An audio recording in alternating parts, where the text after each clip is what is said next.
നിശ്ചിത സമയത്തിനുള്ളിൽ ആ ഫുഡ് ആ ക്യാമ്പിൽ എത്തിയിട്ടില്ലെങ്കിൽ ഫുഡ് പോയിസൺ ഇഷ്യൂ ആണ്.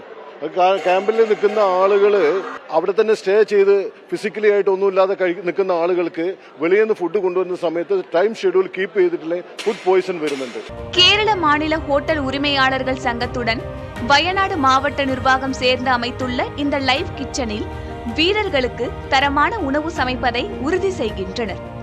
உணவு சமைத்து 2 மணி நேரத்திற்குள்ளாக மீட்பு படை வீரர்களுக்கு விநியோகம் செய்யும் வகையில் திட்டமிட்டுள்ளனர். ஆனால் காலையில் ஒரு 3000 பேர் 4000 பேர் சாப்பாடு கொடுக்குறாங்க. மத்தியானத்துக்கு நேரத்தெல்லாம் 5500 பேருக்கு சாப்பாடு கொடுத்துருக்காங்க. நைட்டு 3500 பேருக்கு சாப்பாடு கொடுத்துருக்காங்க. ஃபுல்லாக குவாலிட்டியாக கொடுக்கணும்னு நினச்சி தான் பண்ணுறாங்க. ஹோட்டல் அசோசியேஷன் தான் முதல்ல செலவெல்லாம் நம்ம தான் எடுக்கிறாங்க. ஹோட்டல் ஓனர்ஸ் தான் தயார் பண்ணுறாங்க. இவர் உள்பட இங்கே பண்ணுறது கோழிக்கோட்டிலேருந்து வந்தால் ஹோட்டல் ஓனர்ஸ் தான் இப்போ தயார் பண்ணுறது.